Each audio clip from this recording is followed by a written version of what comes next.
GVS గారు చేపట్టిన ప్రక్రియల్లో వ్యాసం విశిష్టమైంది.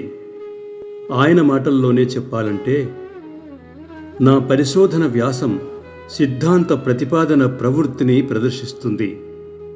నా విమర్శన వ్యాసం వివేచనను, విశ్లేషణను, సమన్వయాన్ని సాధిస్తుంది. నా పత్రికా వ్యాసం అటు పరిశోధన ప్రవృత్తిని, ఇటు విమర్శ వ్యాస వివేకాన్ని సంతరించుకుంటుంది.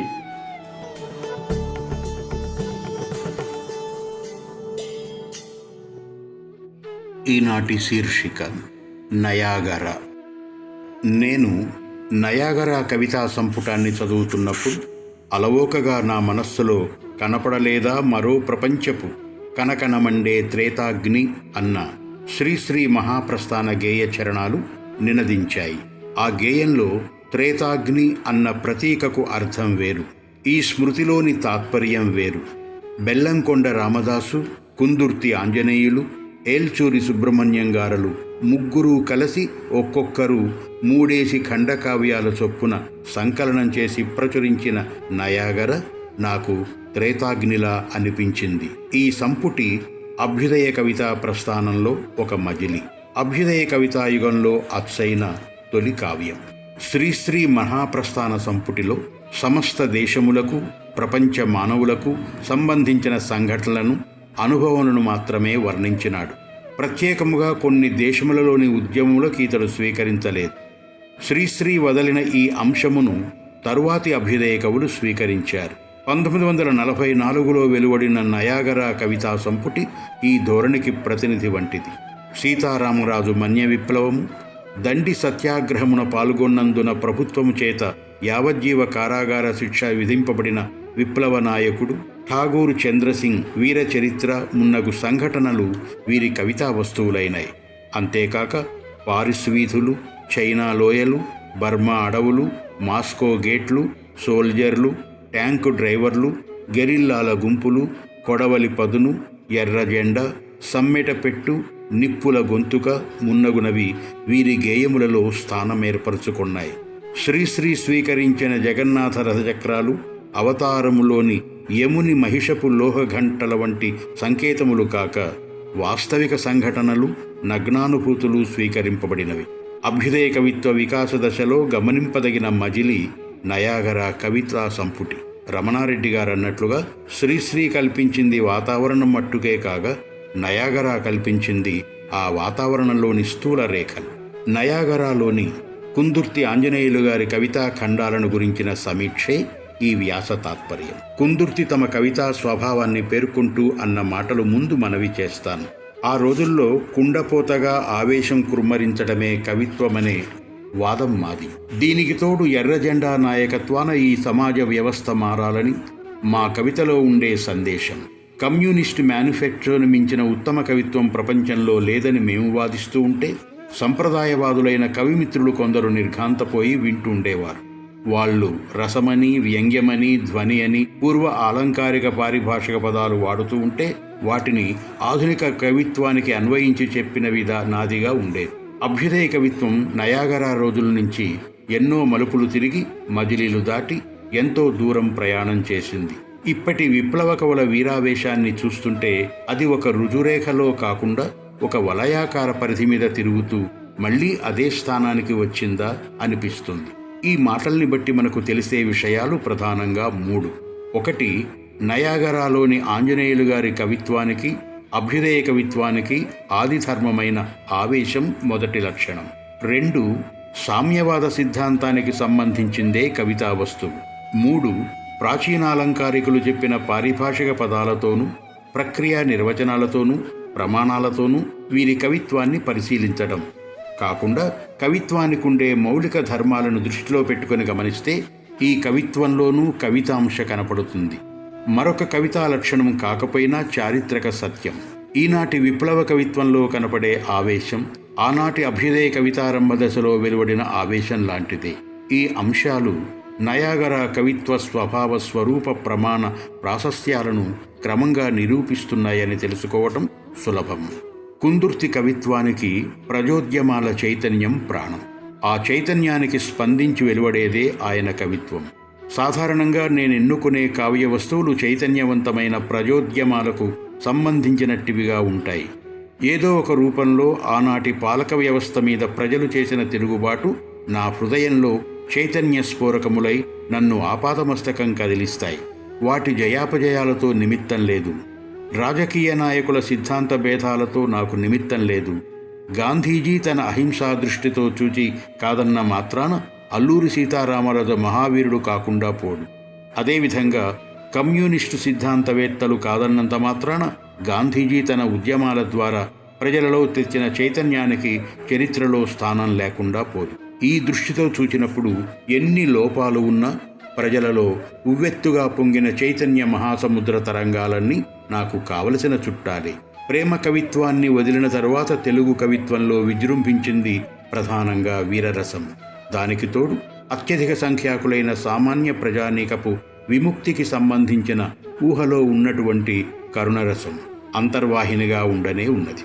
ఆధునిక కాలంలో వచ్చిన కవిత్వం అంతా ఈ రెండింటి సమ్మేళనమే అన్న వాక్యాలు కుందుర్తి కవితా సమీక్షకు పనికి వచ్చే ప్రమాణ సూత్రాలు. కుందుర్తి కమ్యూనిస్టు సిద్ధాంతాలకు కట్టుబడిన, వాటిని మించిన మానవతావాదాన్ని మన్నించినవాడు. ప్రజా ఉద్యమాలు ఏ ప్రాంతానికి సంబంధించినా, ఏ సిద్ధాంతాలను ఆశ్రయించి నడిచినా ఆయన ఆదరాభిమానాలను చూరగొన్నాయి. కుందుర్తి విప్లవం ఒక రాజకీయ సిద్ధాంతానికి కట్టుబడింది కాదు, అభ్యుదయ పథానికి అంకితమైనది. పీడిత ప్రజ చేసే ఉద్యమం ఆయన కవితకు ఊపిరి. కుందుర్తి వ్యక్తిత్వం అభ్యుదయ సాహిత్యంలో ప్రత్యేకత సాధించుకున్నది. ఈ ప్రవృత్తి వికాసంతోనే, అందువల్లనే ఆయన మానవతావాదాన్ని మన్నించిన మార్క్సిస్టు కవిగా మన్ననలు పొందుతున్నారు. కుందుర్తి కవితా ప్రవృత్తిని తీర్చిదిద్దింది ఆయన ప్రయోగశీలం. ఆధునిక తెలుగు కవిత్వానికి సంబంధించి నేను ప్రతిపాదించి ప్రచారం చేసిన మరొక ముఖ్య విషయం కథా కావ్య సిద్ధాంతం. దీనిని ఆద్యుడైన శ్రీశ్రీ మొదలుకొని బాలగంగాధర తిలక్ వంటి అనేక ప్రముఖులు అంగీకరించడానికి ఇష్టపడకపోయినా ఆధునికుల రచనల్ని జాగ్రత్తగా పరిశీలిస్తే ఇది ఇప్పటికే చాలా వరకు చాలా చోట్ల ప్రవేశించినట్లు స్పష్టంగా తెలుస్తుంది. నేననేది ప్రతి ఒక్క మహాకవి బృహత్కావ్యాలే రాయాలని కాదు. కొందరికి అంత శక్తి కూడా లేకపోవచ్చు. కానీ పూర్ణమ్మ కథ, విదూషకుని ఆత్మహత్య, బాటసారి, ఇక్షువర్షీయసి మొదలైన వాటిలో వలె కథాంశము ఏదైనా ఉంటే నాకు బాగుంటుంది. ఈ మాత్రం కథాంశం కూడా లేని కవితలు కేవలం ప్రబోధ గేయాలు, వర్ణనాత్మక రచనలుగా సాహిత్యంలో ఉండవచ్చు. కానీ రసపోషణ మొదలగు కావ్య లక్షణాలకు ఇవి అంతగా సరిపోవని నా అనుమానం అన్న కుందుర్తి గారి మాటలు ఇక్కడ గమనింపదగినవి. ప్రబోధం, వర్ణనం, కథనం అనే 3 పద్ధతుల్లో 3వ పద్ధతిని కూడా అభ్యుదయ సాహిత్యంలో సాధించే ప్రయోగాన్ని కుందుర్తి గారు సమర్థించారు. మార్గదర్శకాలైన రచనలు వెలయించారు. అందుకే కుందుర్తి కథనం పురాణ కథనం కాదు, ప్రబంధ కథనం కాదు, అది ఒక విధమైన కథా సమీక్షణం. కథను కథగా చెప్పడం ఆయన ధ్యేయం కాదు. కథలోని వస్తువును కవితామయంగా వ్యాఖ్యానిస్తూ కథాసూత్రాన్ని అంతఃశ్రోత్రస్వినిగా ప్రవహింపచేయటం ఆయన రచనా స్వభావం. మతానికి నవాబు పెట్టిన ముద్దు పేరు ఆనాటి రజాకార్. తెలుగు జాతి గుండె మీద కుంపటిలా రజాకార్లు గ్రామాలను మండించారు, దండించారు, పాపం పండించారు. తల్లి ఒడిలో తరలిపోనున్న తెలుగు నేల చెక్క మీద దండయాత్ర చేశారు. నవాబు దర్జాల రాజ్యం ఏకఖండగా స్వతంత్రంగా ఉండాలని వాదించారు. ఇలా సాగిన తెలంగాణ కావ్య రచనం కథాకథనమే ప్రధానంగా కలది అనుకోలేం.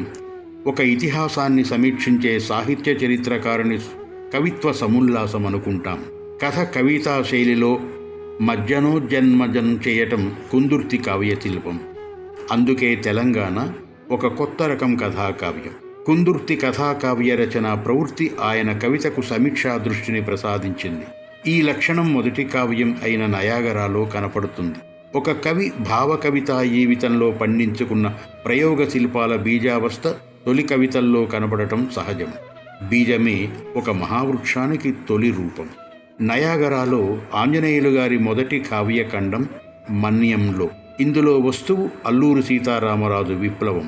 దాన్ని కథగా రాస్తే నవల కావచ్చు, పెంచి రాస్తే ప్రబంధం కావచ్చు. కుందుర్తి దాన్ని కథను చెప్పడానికే వ్రాయలేదా కావ్యం? విప్లవ తత్వాన్ని చెప్పడానికి వ్రాశారు. సమిష్టి సత్యాగ్రహం దేశాన్ని సకలం ముంచెత్తిన రోజులు అంటూ పూర్వరంగాన్ని సూత్రబద్ధం చేశారు. మన్యంలో తిరుగుబాటు, ప్రభుత్వం విరుగుబాటు, అణచేసిన గొడ్డలిపెట్టు అని ప్రస్తావనను నిర్వహిస్తూ కథాతత్వాన్ని సూచ్యార్థ సూచనంగా అందించారు. మదరాసు నుండి, మలబారు నుండి తోలుకు వచ్చిన సైన్యంలో కమాండర్ ఇన్ చీఫ్లు, శివాలయం మీద చెక్కించిన విగ్రహాలు, ఇందులో కథ ఉంది, శిల్పము ఉంది.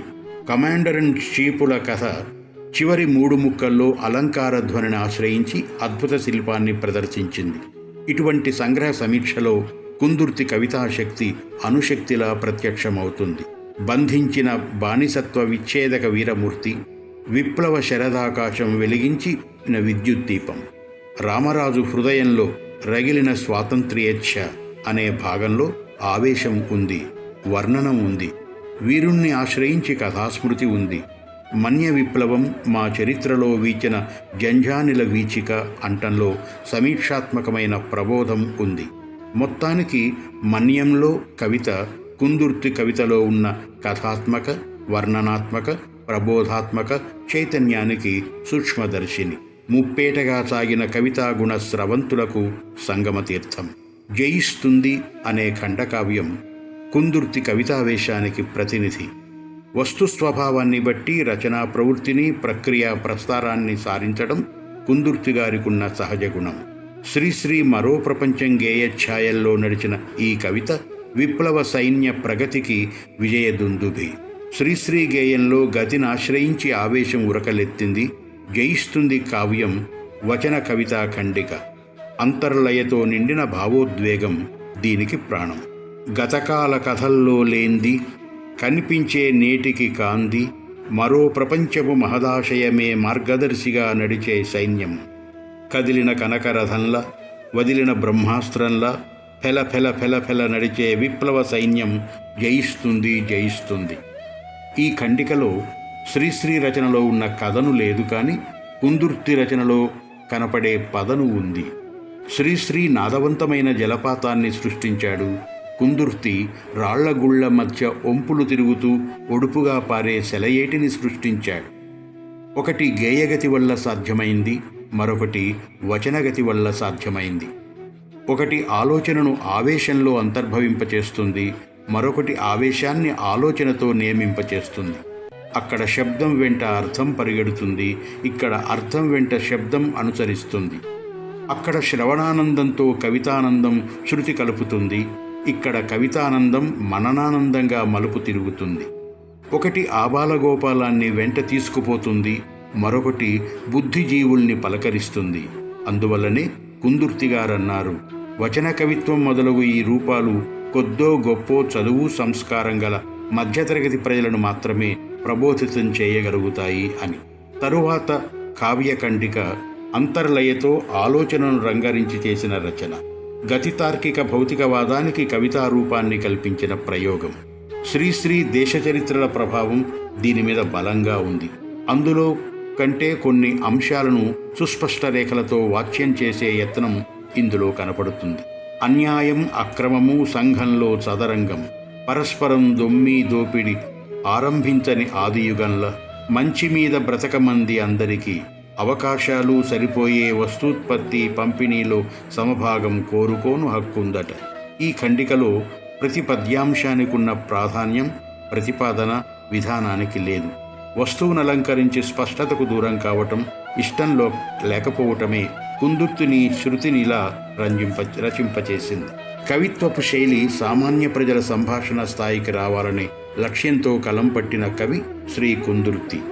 ఈ లక్ష్యం గేయంతో సాధించడం, బుర్రకథల వంటి ప్రక్రియలతో సాధించడం తేలిక అని కూడా కుందుర్తికి తెలుసు. అయినా వచన కవితకు ఆ శక్తిని సాధించాలని కుందుర్తి సాహిత్య జీవిత లక్ష్యం. కుందుర్తి కవితా శైలి తెలుగుదనంలోని బలాన్ని పుంజుకున్న పలుకుబడులతో సరళంగా సాగుతుంది. మనసులో నుండి దూసుకువచ్చే భావాలకు ఛందస్సుల వేషాలు వేయకుండా, రంగలాస్యం చేయించకుండా, శ్రీరంగనీతులు చెప్పకుండా, చురుకుదనంతో చలాకీదనాన్ని, సమీక్షా గౌరవంతో సౌజన్యశీలాన్ని, సూటిదనంతో సౌకుమార్యాన్ని, ఆవేశంతో ఆలోచనను, అంతర్లయతో అంతర్నియమాన్ని, కథతో బోధను, వక్రోక్తితో వ్యంగ్యాన్ని, వాస్తవంతో వర్ణనను, విప్లవంతో వివేకాన్ని, మార్క్సిజంతో మానవత్వాన్ని సమ్మిళితం చేసి వచన కవితా ప్రపంచంలో ప్రముఖాచార్య పీఠాన్ని ఆక్రమించిన శ్రీ కుందుర్తి సాహిత్యయాత్రలో మొదటి మజిలి నయాగర. ఈ జలపాతంలో నిలిచిన విద్యుత్తే కుందుర్తి కృతుల నిండా వెలుగు వాకలుగా ప్రవహించింది. జీవితంలో చెలరేగిన అశాంతి శాంతికి హేతువు. మన ఆదర్శాల శివతాండవమే సరికృత శబ్దాల హేతువు. 1976లో శ్రీ పోరంకి దక్షిణామూర్తి గారు సంపాదకత్వం వహించిన అడుగుజాడలు అనే వ్యాస సంకలనం.